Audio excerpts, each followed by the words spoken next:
What's going on, folks? This is Coach Marcus, Pro Fan Talk, and we're going to keep it 100 with you right now.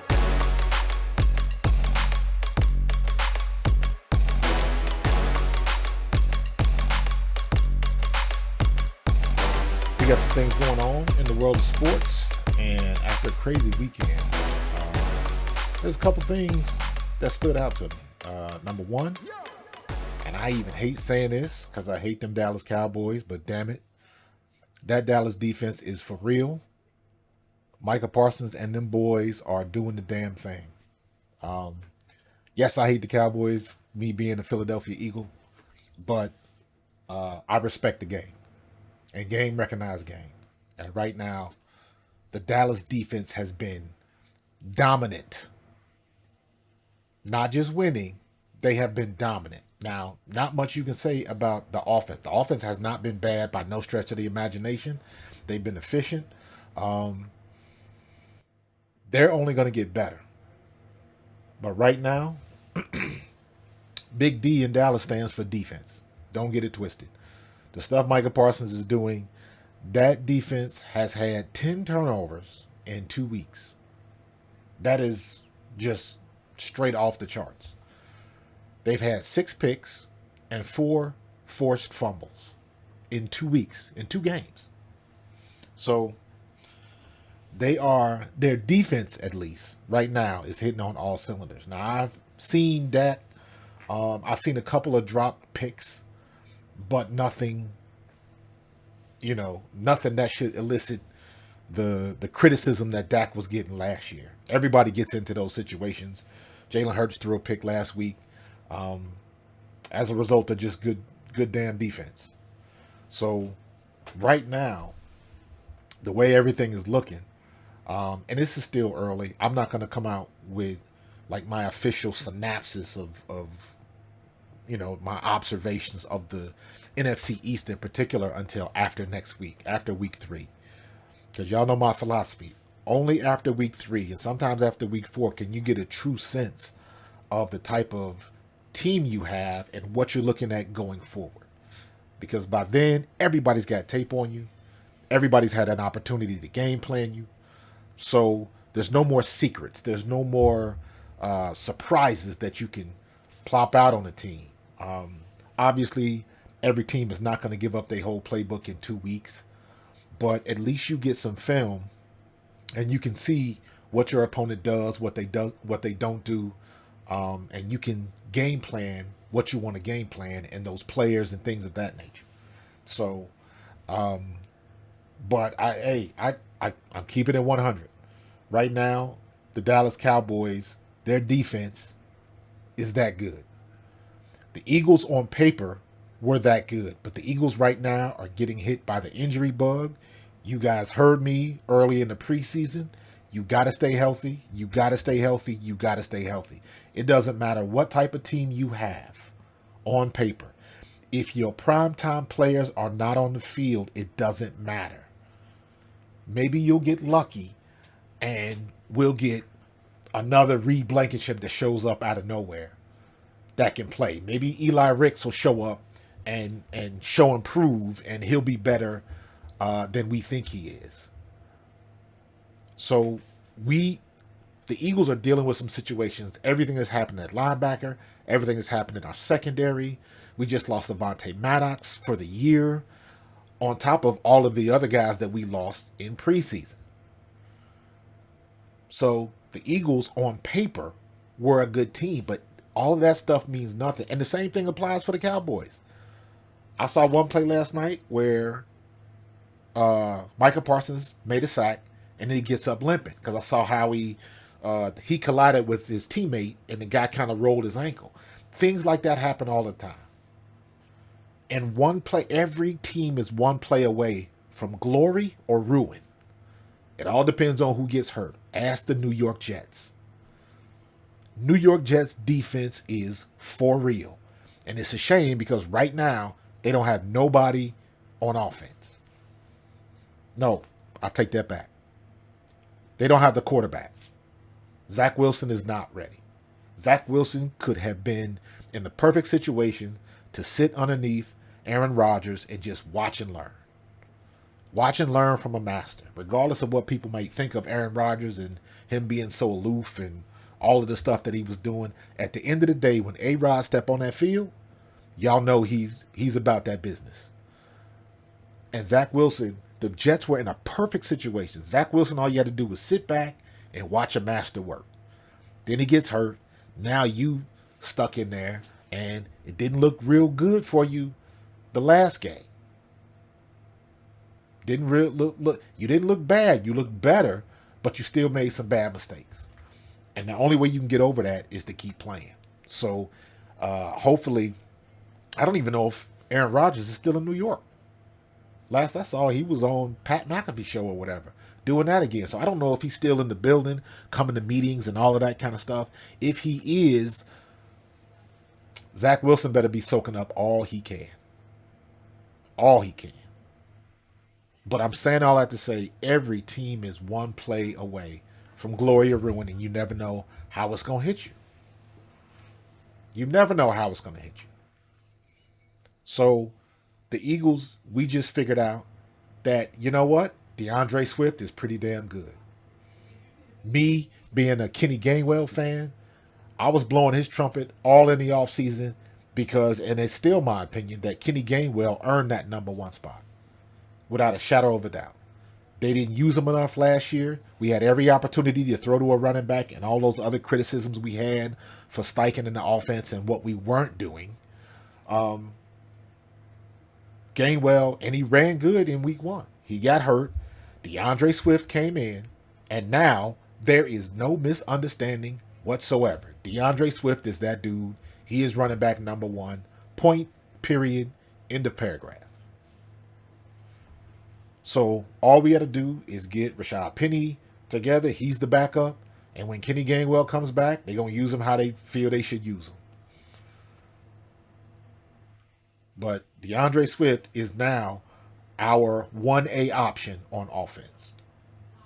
There is no reason why Jalen Hurts should continue to run RPOs like he has been. The RPOs are not working right now. Everybody has watched what Belichick did, and Mike Flores did the same thing that Belichick did, and that defense is effective. So now you got to come up with something to counteract it, and the Eagles haven't quite done that yet. Now, granted, the Eagles' offense does not look great, but it does not look as bad as everybody says. They want everybody to go out and score 40 points and Jalen to throw for 300, and you can't do everything. And they're still trying to get in sync. But you got to remember, there was 2 long passes that were missed. There was that long touchdown pass to A.J. Brown. We got the penalty, so it got called back. And then in week 1, he throws that long bomb to A.J. Brown, catching it on the sidelines, and then he ends up bobbling it. So when you look at different things like that, one play away, those few plays made a big difference in the way the game ended up turning out. If we don't get that penalty and A.J. Brown gets that touchdown, it's a completely different outlook on how things ended. Completely different. So we got to remember that. So the offense is not in sync. It's not looking great, but it is not as bad as people want to say. Everybody wants Jalen Hurts to come out and just light it up and just everything to be the way that it was last year. And guess what? We got a new offensive coordinator. And it does look like Brian Johnson might be coming up against a little bit of resistance. So he's got to be able to adjust, make the right calls, and figure out what it is that he wants to do and put the identity on this offense. But right now, the identity should run through DeAndre Swift. With our offensive line and DeAndre Swift back there running the ball, the way he did last week, there is no reason why we should not be a run-first team. I don't care how mad A.J. Brown gets. If we win in games, we win in games. A.J. Brown is going to get his. Devontae Smith is going to get his. Dallas Goedert is going to get his. But you got to go with what's working. We cannot make the same mistake we made last year. So we got the running back room. Use it. Use it. So, and I think the running backs DeAndre Swift situation is going to open up a lot for Jalen Hurts and that passing game because now teams have to game plan DeAndre Swift. I'm gonna do some more film study on just specifically just to show how it looks when linebackers have to pay attention to the running back and how much that opens up. So we have that advantage now, and we must use it. Moving on, the Chiefs. The Chiefs looked a little suspect in the first couple of games. Detroit got with them week 1, and the Jaguars. The offense looked a little suspect, but they brought it back together. Mahomes does what Mahomes always does, and he brought them back in the fourth quarter. But that defense is looking good, and welcome back Chris Jones. Y'all can say what you want about him wanting the money and this, that, and the other. Stay out of that man's pocket. All I know is he was the best defensive tackle in the league last year. Period, in my opinion. It shouldn't have went to Bosa. It should have went to Chris Jones. Chris Jones was responsible for taking his team to the Super Bowl. Bosa wasn't. So that, even with Hassan Reddick, my vote would have been for Chris Jones. So now you see what you got when that man is not on the field and when he's on the field and when he's off. So he had 1.5 sacks against the Jaguars, and he had a big play at the right moment. So never question a player's worth, because you never want to find out what's going to happen when he's gone. And I'm not talking about, there is no question how good Chris Jones was. None. Now I'll use as an example, just to compare and contrast, you look at what's going on with Daniel Jones. The Giants managed to win against the Cardinals, but that first couple weeks, last week against Dallas, Daniel Jones looked lost. So why are y'all paying him $40 million? So, and the point I'm trying to make is if you put Chris Jones next to Daniel Jones, who would you think was going to have a dominant performance? Who would you be more confirmed and more positive was going to have a good game? Daniel Jones or Chris Jones? So now that Chris Jones is back on the field, the offenses will always get better. Everybody's going to start off a little shaky. Game speed is real. A lot of teams, the Eagles are no different. This is the problem when you don't play in the preseason. You got to get your game speed up. So the offense is going to get better. So the Chiefs will keep moving. Packers, they lost the game to the Falcons. Bijan Robinson is the real deal. Let me say that first. Let me give a shout out to my running backs. Bijan Robinson is that dude. And he is just 2 weeks in. Everybody's looking at him. I'm not going to say rookie of the year, nothing like that, until, again, let's get to week 4, 5, and 6 before we start saying that. Because you got to get truly, you got to get to the midpoint, week 8. Because now you're going to see what happens if he gets dinged up and he misses 3 or 4 games. You never know what's going to happen when it comes to that. So that's why I always hold back with my opinions, because you never know what's going to happen. Case in point, look at the Eagles secondary. On paper, we look good, but now we got injuries and we trying to catch up to get back to status quo. So we'll see what's going to happen. But they beat the Packers, and the Packers look pretty good. Jordan Love is going to be just fine. He took his lumps. He sat for a while. He had a chance to do what Zach Wilson should be doing and sat back and watched Aaron Rodgers in the locker room and learned from a master. And it looks like he's picked up some things because he did look pretty good. So unless Aaron Rodgers was just an asshole to the kid and didn't want to teach him nothing, and I doubt that. I sincerely doubt that. Jordan Love looked pretty good. So, again, he will only get better. Right? He's only going to pick up and get better and have more of a get more in sync with his wide receivers and all of that gelling that comes in. People use like a team is gelling or coming together. It's very cliche, but it means a lot. Because when you have that unspoken communication and you know when you look over to your right or to your left and you see who's over there and you know exactly what they're capable of, that's where that comes into play. So the Packers are looking good. Giants, they managed to win over the Cardinals, but the Giants looking suspect, and Saquon Barkley just got hurt. Another bad deal for our running backs, because that's just going to be, especially with his holdout and all that kind of stuff, and the first thing he does is twist his ankle in week 2. So what are you going to do? But it's funny because people will look at running backs like that, but just look at what Aaron Rodgers had. What happened to Aaron Rodgers? 4 plays in, he tears his Achilles, he pops his Achilles. And all of the money and all of the stuff that happened in the offseason, all of that goes out the window.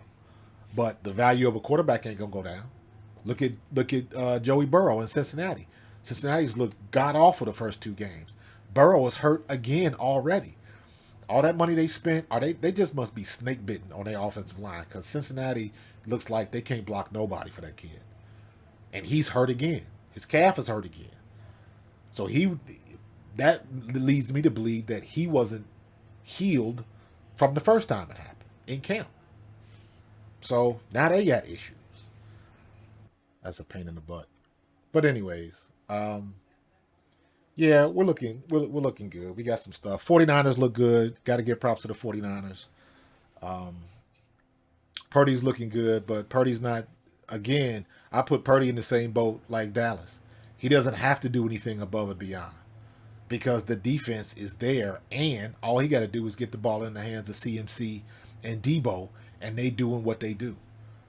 That's kind of what I'm wishing that the Eagles will start getting into now that we see that DeAndre Swift is the real deal. Give the ball to the men you pay to run the ball, and let them do what they do best. Don't put your quarterback in harm's way. He's going to have plenty of opportunities to drop back and throw the ball in there, and that's what he's doing. Purdy is doing what he needs to do. And he catches a lot of flack because he don't have a cannon arm and all of that kind of stuff and not throwing to the left. The only thing that kid is doing is putting his team in a situation where they winning games. I don't care how you get there. We caught the same stuff last year when it came to Jalen Hurts. Everybody had every excuse in the world of why Jalen Hurts was as good as he was. He got this team and he's got players around him, but he's not. Like, who cares about all of that? Why wouldn't you want your quarterback to have players around him? That's what San Francisco's got right now. They got a good young quarterback, and they got players around him. They got a tight end, they got Kittles, they got Debo, they got CMC, and they got Brandon Ayuk. And all of them boys are balling. And he can pick his poison. On top of that, the defense is good. So, don't fall into all of that. Just keeping it 100. Them boys are playing ball, and they're going to keep playing ball. It is what it is until somebody beats them. All right?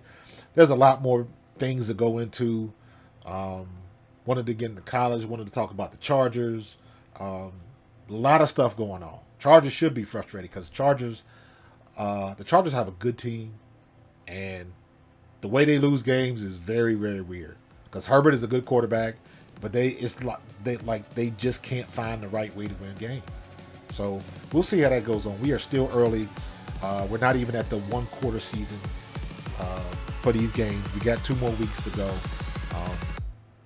So a lot of football to play and a lot of things that we still have to discover. Right? So we're going into week 3, and it should be exciting. And there's a lot of things up in the air. Some people are looking good, but it's early. And we'll see what it looks like when we get to week 8. All right, so enjoy the game this week as usual. If you like the content, please subscribe, hit that like button, and click that notification bell so you don't miss a thing. If you like the videos, do this. Find a playlist. Start a playlist and just watch the playlist all the way through, or just leave it on and let it run. Got to get them watch hours in. Need that. But I appreciate you, and I will see you guys in the next play. Peace.